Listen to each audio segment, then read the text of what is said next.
Voici un résumé de ma semaine dans le doux monde du Web3. J'ai testé le tournoi Fractal Cup 2, c'était sur F.io, le FPS Play to Earn que je pense que tout le monde connaît ici. À la base, c'est un FPS classique avec un mode Team Deathmatch, mais là pour l'événement c'est du PvE dans lequel 4 joueurs vont pouvoir se rejoindre pour survivre le plus longtemps possible aux vagues de monstres qui arrivent. Au fur et à mesure des games et des kills que vous faites, vous gagnez des points, ces points vous pouvez les transformer en Solana. Sur l'event il y a 5000 $ en Solana à gagner, donc une fois que la caisse est vide, le tournoi est terminé si j'ai bien compris. Autre petit truc, apparemment tu peux gagner des jetons permettant de gagner une whitelist pour obtenir un NFT skin. Pour tout vous avouer, j'ai même pas joué assez pour atteindre le minimum de points pour pouvoir échanger contre du Solana. C'est pas méga fun, en tombant avec des randoms, tu as rarement le nombre maximum, donc tu te retrouves souvent à 2. Une fois que ton mate est à terre, c'est quasiment impossible à revive parce que entre deux vagues de monstres, il y a 0 pause. Et en plus, les hitbox sont un peu flingués, donc c'est pas évident de prendre du plaisir. J'aime l'initiative, mais au niveau de l'exécution, on peut mieux faire. Cette semaine, j'ai également été invité par un gros streamer américain pour un tournoi entre créateurs de contenu et joueurs e-sport.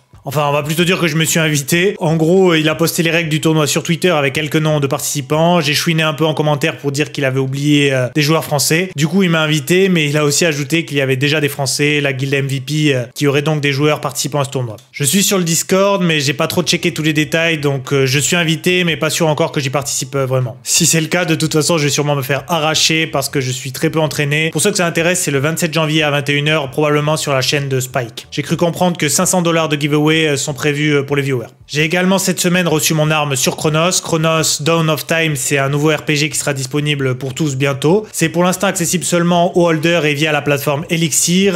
J'avais acheté un héros uncommon car pas cher et le jeu a l'air cool. Ils ont annoncé que tous les holders allaient recevoir une arme, sauf qu'en me connectant sur mon OpenSea, j'ai vu que j'avais eu un chapeau de Noël en airdrop. Donc j'ai fait une petite blagouille sur Twitter pour me plaindre, mais en fait j'ai bien reçu un marteau uncommon aussi, mais visible que sur Arrible et pas sur OpenSea. Apparemment c'est une erreur d'affichage ou un truc comme ça. Chelou, mais soit. Le jeu devait être disponible pour les holders le 20 janvier, mais suite à un souci, comme 60% des sorties d'un Play to Earn, ils ont reporté la sortie. À l'heure où je tourne, je n'ai toujours pas pu tester le jeu. J'ai également cette semaine écouté quelques spaces sur le projet Mochaverse. C'est la collection NFT créée par Animoca Brands, une société qui a investi dans de très nombreux projets Play to Earn. Ils sont notamment très proches de projets Metaverse comme The Sandbox. En gros, cette collection vous permet de faire partie de l'écosystème, mais il reste un peu secret sur toutes les utilités. Ce qu'on sait, c'est par exemple que les possesseurs des NFT auront des avantages comme des airdrops de NFT sur les projets partenaires. Ils ont par exemple dans un de leurs tweets parlé d'Alpha Pass Sandbox, donc ça va probablement bien monter au niveau des prix, mais ce n'est évidemment pas un conseil d'investissement,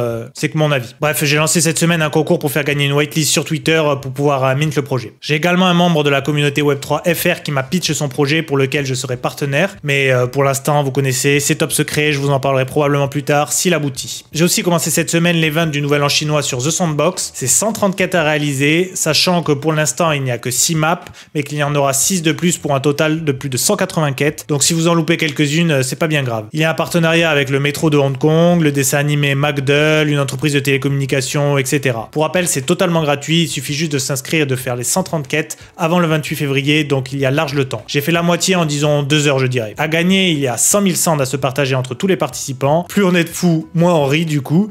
50 000 cents de plus seront distribués pour ceux qui ont fait les quêtes et qui ont en leur possession un land ou un avatar, donc c'est mon cas, j'ai le mien depuis un petit moment, donc il doit assurément être remboursé à l'heure qu'il est. Il y aura aussi un memorabilia exclusif et un chapeau NFT aux couleurs de l'événement. Le meilleur pour la fin, il y aura aussi une mystery box avec dedans des NFT, Cool Cats, World of Women, etc. Alors c'est pas précisé si c'est des vrais NFT ou si c'est un avatar sandbox lié à cet univers, mais ça reste quand même bien cool. Et 2 chanceux pourront même recevoir un land dans la mystery box. C'est quand même une valeur de pas loin de 1500 $ au floor actuellement, donc franchement Sandbox ils font plaisir. Ensuite sur Sorare ça a pas mal bougé cette semaine, ils ont créé un tout nouveau système pour la partie foot avec des paliers comme sur la NBA. C'est une très bonne chose pour redonner de la valeur aux petites cartes qui vont vous être utiles pour la nouvelle méta. Je vous mets le lien en description pour les plus curieux parce que je ne suis pas forcément assez calé dans le domaine pour tout vous expliquer. Par contre je peux vous montrer les cartes que j'ai eues cette semaine et leur valeur. Alors c'est pas forcément la meilleure semaine en termes de récompenses, j'ai eu 2 cartes limited, Simon Fontecchio, un rookie qui se vend 3 € et Nickel Alexander Wonder Walker, un joueur des Jazz qui se vend 5 €. Donc on va passer sur la richesse cette semaine. Par contre, tel un miracle, un joueur qui me cancérise depuis 2 ans a enfin été transféré. Alléluia. Elton Nete sur le banc à Benfica part dans un club turc. Sachant que je l'ai en rouge et qu'il se vend 559 $ actuellement sans avoir commencé à jouer, j'espère prendre un bon billet s'il se met enfin à rejouer et à faire des beaux matchs. J'ai aussi l'honneur d'avoir reçu une entrée pour l'événement NFT Paris. Je vais enfin pouvoir vivre IRL mon premier event crypto, donc j'ai hâte de découvrir ça. Il y a des gros noms présents comme le boss de Sorare, Nicolas Julia, ou encore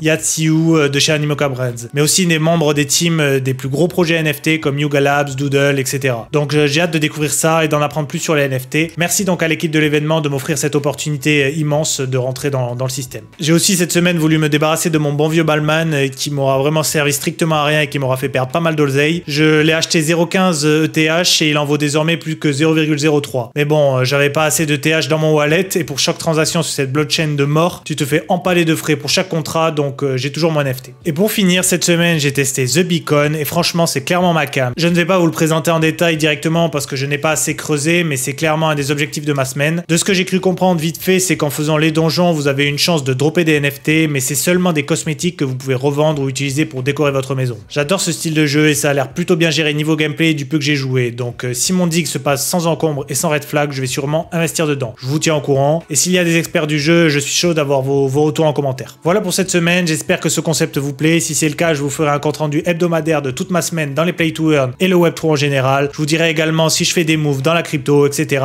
C'est très important pour moi que vous poussiez la vidéo avec un commentaire et un like, et bien sûr en vous abonnant. Et surtout, dites-moi ce que vous pensez de ce nouveau contenu et de ce que vous aimeriez y voir. En attendant, on se retrouve bientôt pour une prochaine vidéo.